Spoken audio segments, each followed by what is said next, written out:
Halo Sobat Ditek. Halo. Kembali lagi dalam session Ditek Talk. Hari ini aku sama siapa nih? Fajrul Falah, fisikawan di Ditek Engineering. Halo. Kita hari ini mau bahas nih tentang giveaway Ditek beberapa waktu lalu.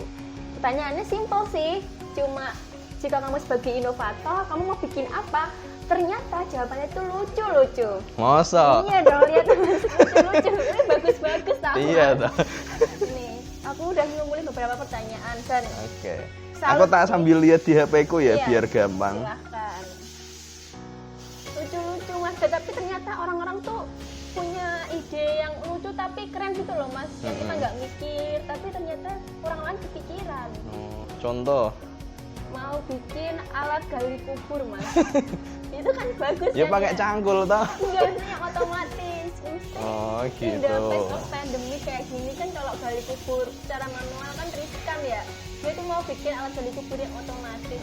Oh, iya. Mungkin ini ya, sebenarnya ini kita ngobrol-ngobrol aja ya. Sebenarnya kalau kita ngomong soal inovasi, yang lebih expert kan kayak misal Mas Arfian atau Mas Fajar gitu, karena emang skill product developernya udah bener-bener hebat.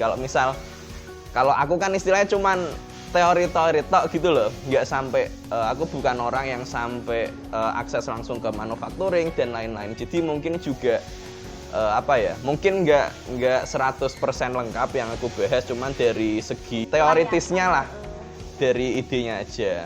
Oke. Ini aku punya pertanyaan nih Mas. Kebanyakan tuh Mas yang komen itu pengen bikin kendaraan berbahan bakar air Mas. Nah, kalau di fisika kayak gitu-gitu tuh mungkin nggak sih Mas kendaraan berbahan Mungkin aja lah.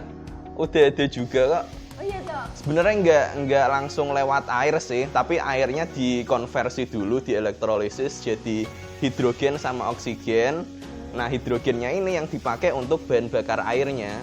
Nah, terus nanti ketika hidrogen ini dijadiin bahan bakar, prosesnya kan biasanya pakai fuel cell lah. Nah, itu nanti hasil akhir pembuangannya adalah air. Gitu. Jadi yang keluar dari knalpotnya itu air, bukan asap lagi. Itu namanya Gitu. apa kendaraannya Mas? Banyak kok, apa ya? Nggak tahu, udah sebenarnya udah dibikin tapi belum sampai versi komersial sih. Apa ya? Pokoknya ada lah, ntar coba ditambahin lah di sini. Oke. Tapi itu bentuknya kayak perahu apa kereta? Enggak, mobil ada, Oh, mobil ada. Wow. Terus Iya. ada juga nih Mas yang pengen bikin mobil tapi emisinya oksigen. Emisinya oksigen. Jadi dia tuh nggak pengen mencemari, tapi dia pengen kalau naik mobil nanti ngeluarin asapnya bentuknya oksigen. Jadi biar bisa dihirup banyak orang, biar sepoi-sepoi. Kalau gitu. hasilnya oksigen belum tahu aku ya. Sebuah reaksi yang ngasilin oksigen kan berarti prosesnya nanti. Berarti apa? Kurang tahu aku, tapi ya itu tadi, kalau misal konteksnya pengen ngurangin emisi ya itu tadi bahan bakar hidrogen, karena hasil keluarannya itu air. Kan nggak ada emisi.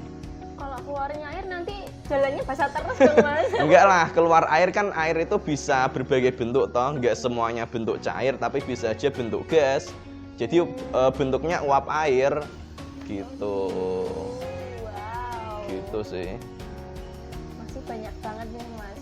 Kayaknya loh, aku juga terlalu paham loh. Tapi itu mungkin kan Mas? Mungkin nama sistemnya adalah fuel cell. Pokoknya dari hidrogen nanti dia reaksi sama oksigen lewat membran dan lain-lain kayak gitu. Nanti hasil keluarannya adalah listrik dan air. Bagus cuma dari Iya. itu juga ya. Iya, jadi emang keluarannya nanti bentuknya listrik. Jadi mobil listrik berarti ya masuk ya. Mobil listrik bahan bakarnya hidrogen. Aku kurang paham sih, baik gitulah. Intinya nanti hasilnya adalah air. Tapi nek mobil sing bahan bakar emisinya oksigen kayaknya belum ada ya Mas? Belum tahu, aku yang belum tahu. Mungkin ada tapi aku yang belum tahu. Lah kamu tahu nggak? Enggak. Tapi aku balik juga dengan gitu sih Mas.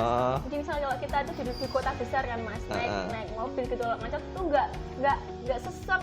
Hirupnya karbon dioksida, monoksida, kita hidupnya oksigen, jadi kayak sepoi. Iya gitu. sih. Terus Bagus. ini next ada sepatu anti kotor. Pertanyaan dari Fitz.az. Dia tuh pengen bikin sepatu anti kotor, Mas. Karena di kondisi hujan kan mungkin ada lumpur, jadi gampang terselip apa gitu. Ya, sebenarnya bisa-bisa aja. Yang paling gampang kan ini pakai apa? Material hidrofobik. Disemprot pakai cairan hidrofobik gitu loh. Jadi hidrofobik itu adalah kayak daun tales itu loh, tahu kan? Oh, tahu. Jadi air itu nggak meresap ke dalam situ, tapi ya pokoknya airnya nggak bisa meresap. Jadi ya kalau kena air atau kena kotoran dia nggak nempel. Tapi ada loh Mas penemuan yang kalau aku pernah lihat di mimpi itu kan Mas ya di perumahan kayak gitu ada kayak mesin tuh Mas, masukin kakinya set, nanti ada plastiknya. Oh ya itu beda sih fungsinya. Kalau kayak gitu kan mungkin lebih dipakai untuk apa ya? Ya gitu bisa, atau mungkin di pabrik-pabrik atau di tempat yang perlu steril kan emang perlu itu kan apa menghindari kuman-kuman, makanya sepatu juga biasanya dikasih plastik, kepala juga pakai ini apa sih yang biar rambutnya nggak jatuh dan lain-lain, itu bisa kayak gitu. Terus pakai material hidrofobik, sekarang banyak kok dijual semprotan hidrofobik kayak gitu, jadi ya gampang tinggal disemprot aja saja nih. Itu langsung luntur nih kotor-kotoran. Yang enggak kotorannya luntur, disemprot dulu, nanti nek nanti nek ada kotoran nggak nempel. Itu kan Mas gak usah nyuci baju, kita yang semprot semprot. Iya. Nyuci baju. Ya coba aja. Kemarin tahu temanku punya ide Mas, Apa? tapi idenya agak sedikit eksplisit. Apa? Masa mau bikin celana dalam anti kotor Ya bisa-bisa aja. pakai anti apa ya Mas namanya, dia tuh mau bikin Pakai apa? Tambahin nanopartikel silver gitu kan ya bisa. Karena nanopartikel silver itu kan sifatnya anti kuman, anti bakteri. dia pakainya fotokatalis. Iya, fotokatalis bisa. Fotokatalis salah satunya yaitu tadi pakai nano silver. Gitu. Itu malah enak ya Mas, nggak perlu kita beli baju-baju yang lain. Yo iya, tapi harganya mahal. Kan hemat, nggak Iya, perlu beli boleh. deterjen, air dan lain-lain. Tapi tetap kan kayak gitu ada masanya juga. Misal mungkin sebulan efektivitasnya udah turun. Aku nggak tahu sih berapa lama efektivitasnya itu, tapi pasti ada masanya lah. Anis Lutfi pengen bisa bikin translator sign language yang real time untuk teman-teman yang tuli biar bisa dengerin atau bisa tahu kita ngomongin apa gitu. Language kok. Sign language itu bahasa isyarat. Oh, Jadi dari bahasa isyarat ke bahasa manusia. Nggak tahu sih gimana ya. Mungkin itu akan sangat kompleks, mungkin ya perlu banyak proses di machine learning-nya kayaknya. Kalau kayak gitu nggak bisa yang sekedar, kalau apa ya, aku nggak tahu apakah bahasa isyarat itu sifatnya universal atau enggak. Nek misal enggak kan berarti harus menyesuaikan juga sama penggunanya seperti apa. tapi itu mungkin aja bisa dibikin. Mungkin aja, dan itu juga memang tujuan yang mulia istilahnya gitu. Karena memang apa ya, salah satu fungsinya inovasi kan untuk mempermudah hidup orang, meningkatkan kualitas hidup orang. Kalau orang yang tuli yang butuh apa itu tadi bantuan bahasa isyarat yang juga lebih gampang. Wait Mas, nek misal orang tuli udah tahu sign language gini-gini, ngapain harus pakai? Kebalik dari orang tuli ke orang biasa berarti. Oh, gitu. Gitu. Kayaknya loh. Kalau keliru boleh banget untuk dikoreksi, karena ya ini kita spontan aja sih, aku juga nggak terlalu paham. Nih, ada Mustadani. Dia tuh pengen bikin power bank skala rumah. Dicas listrik 4 jam, bisa dipakai 24 jam. Kalau gitu gimana Mas? Ya bisa-bisa aja. Tapi gede banget nggak sih? Enggak, misal power bank biasa ya, power bank biasa. Kamu punya power bank? Enggak. Ya pokoknya power bank biasa 10.000 mAh. Dicas 2 jam. Terus dipakai dikit-dikit, jadi bisa tahan 2 hari. Enggak bisa dipakai di rumahan. Ya berarti di rumahnya itu makainya paling cuman lampu tok gitu loh. Bisa tahan lama nanti. Iya. Skala rumah ya lampu.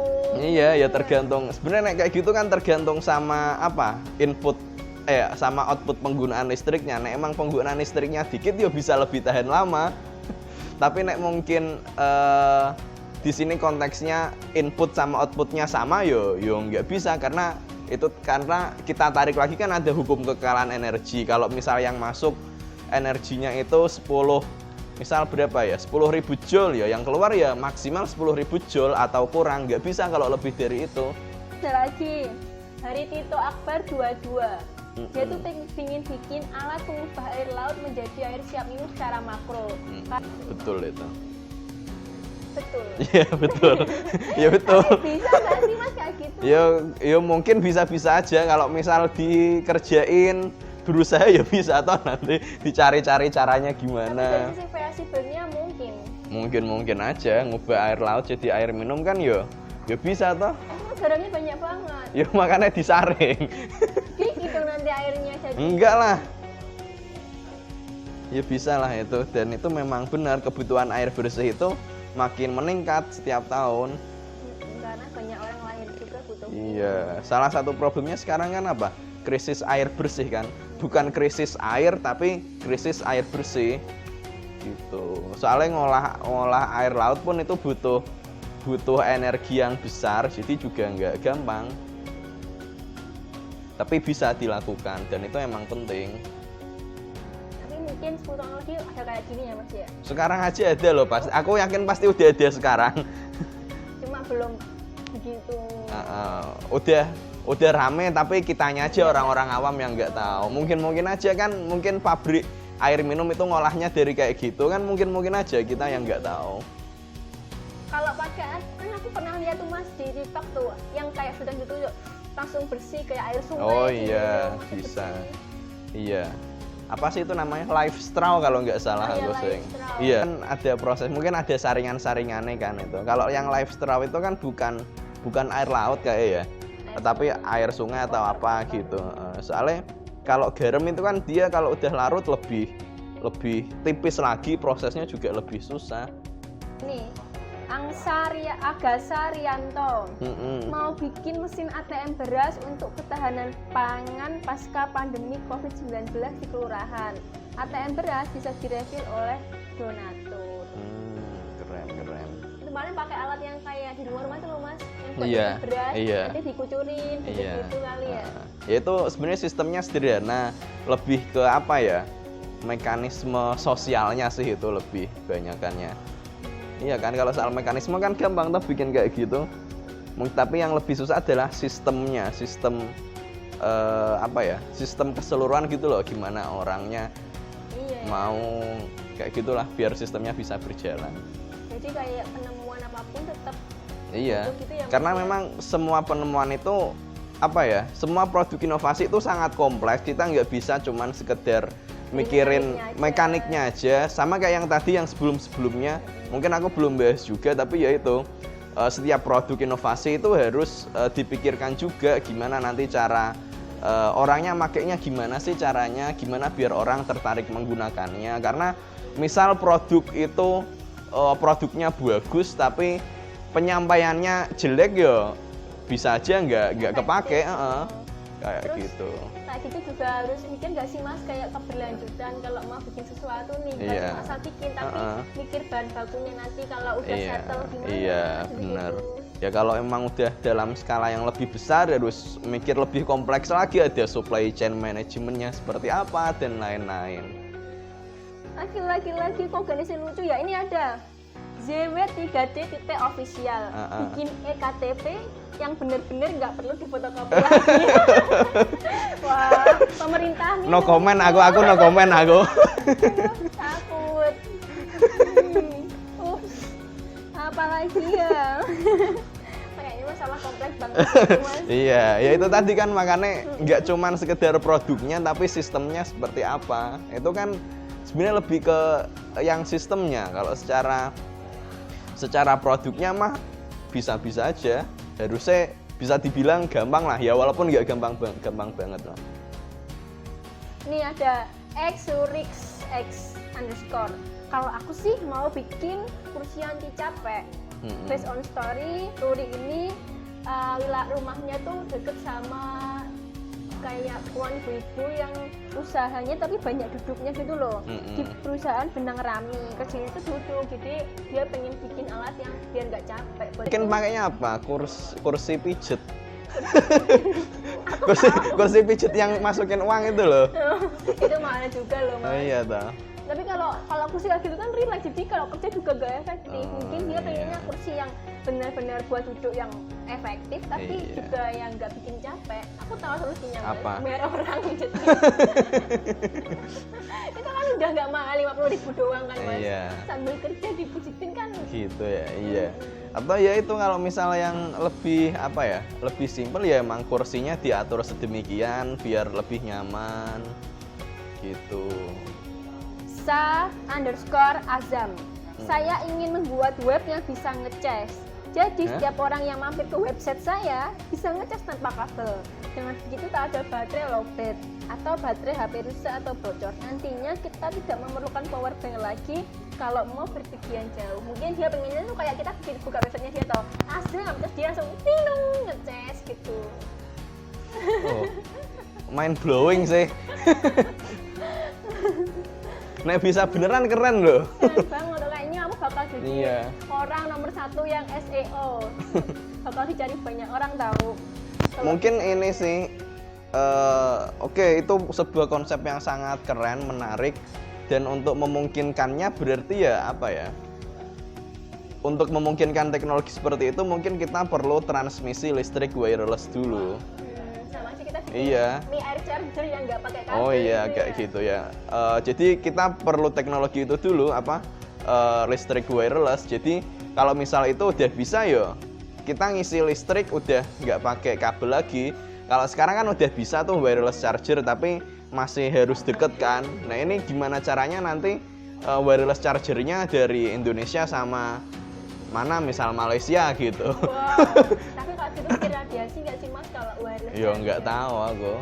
Radiasi gimana maksudnya? Kan aku dulu pernah bikin konten tentang VR charger gitu loh Heeh. Mas.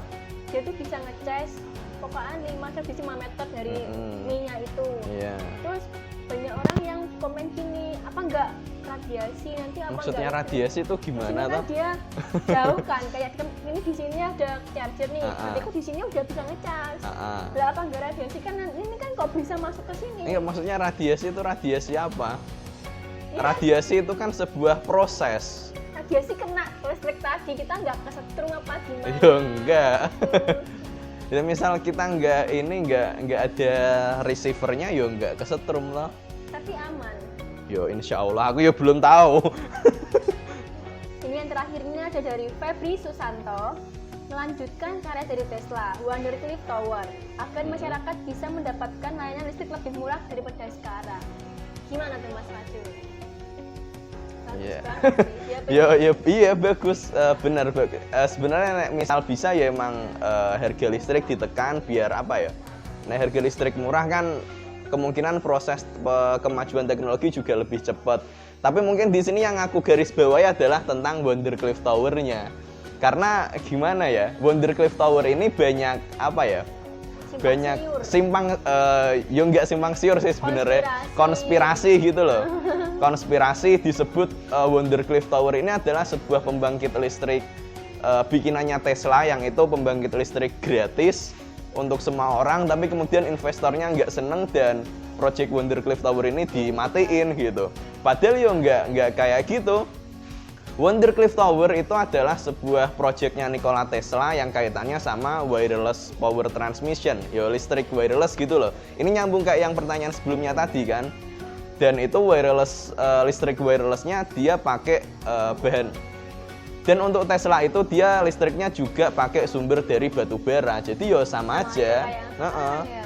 Jadi sebenarnya Wondercliff Tower itu adalah cuman sistem untuk itu tadi listrik wireless, bukan sebuah pembangkit listrik gratis yang ngambil dari awan atau dari mana gitu. Karena di Wondercliff Tower ini ngambilnya dari batu bara. Bisa sih sumbernya diganti dari yang lain. Tapi toh aku heran banget Tesla Gimana? kok kepikiran visioner banget Iya, ya Mas ya. benar. Padahal di masa lampau udah mikir wireless listrik. Wow. Iya sih bener.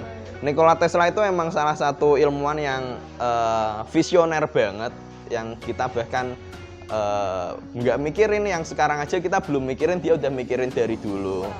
Bahkan banyak banget penemuan-penemuan teknologi yang itu kaitannya sama Tesla, yang kita bahkan nggak tahu, radio, X-ray dan lain-lain. Tapi kemudian karena sosoknya yang sangat spesial itu, kemudian banyak orang yang malah dijadiin tokoh dikonspirasi gitu loh. Kayak itu tadi, dibumbu-bumbui, Tesla bikin listrik gratis tapi investornya nggak seneng, dimatiin dan lain-lain. Udah. Tadi udah cukup banyak banget. Kesimpulannya sih salut sih aku sama orang-orang Indonesia dan followers Gitek, ternyata mereka visioner. Maksudnya dia pengen bikin inovasi yang bantu banyak orang. Iya, benar-benar. Awareness-nya udah bagus sih. Pengen bantu lingkungan sekitar, pengen bikin air, gitu. Ya sih keren. Keren banget sih itu. Kalau inovasi kan pokoknya mulainya dari awareness kalau kata Mas Fian itu ya. Kita lihat masalah di sekitar kita itu apa, terus nanti kita cari solusinya seperti apa. Makanya kalau yang sekarang kan Gitek juga punya program nih, Gitek ATWM Sustainable Education Project. Itu sebuah kuliah gratis, bayarnya pakai inovasi. Dan itu salah satu syarat seleksinya adalah bikin esai yang isinya itu tentang inovasi untuk menyelesaikan masalah di sekitarnya. Ya karena kita pengen itu lihat ngelatih inovasinya dari awal, dari sejak mulai pendaftaran bahkan. Iya. Soalnya kan Mas, kalau kuliah kan orang mikirnya kayak kuliah mahal dan lain-lain. Ini tuh nggak mahal sama sekali, maksudnya semua kan emang gratis. Gratis malahan. Cuma kita tuh cuma butuh awareness kalian untuk menyelesaikan masalah sekitar. Kamu peduli sama lingkungan sekitar gitu loh. Gitu sih. Lebih pada basisnya inovasi, kreativitas gitu. Iya, oke, yaudah itu dulu. Wow, luar biasa. Ya udah, itu aja tadi beberapa solusi dan inovasi teman-teman follower Gitek. Kalian ini sih mungkin mungkin mungkin tadi kan aku banyak membahas ini ya, mungkin dari segi teknis ya, walaupun nggak teknis banget. Yang setelah ide ini adalah jangan lupa untuk teman-teman berusaha mewujudkannya gitu sih, karena kalau ide mandek di ide tok itu ya percuma. Ya oke lah, ada manfaatnya tapi percuma. Akan lebih bagus lagi kalau ini dilanjut ke proses selanjutnya, benar-benar dijadiin produk, dibikin bisnis dan lain-lain. Tapi baguslah langkah pertamanya itu. Terima kasih banyak ya teman-teman yang udah nonton. See you in the next video. Salam gini toh. inovasi Indonesia.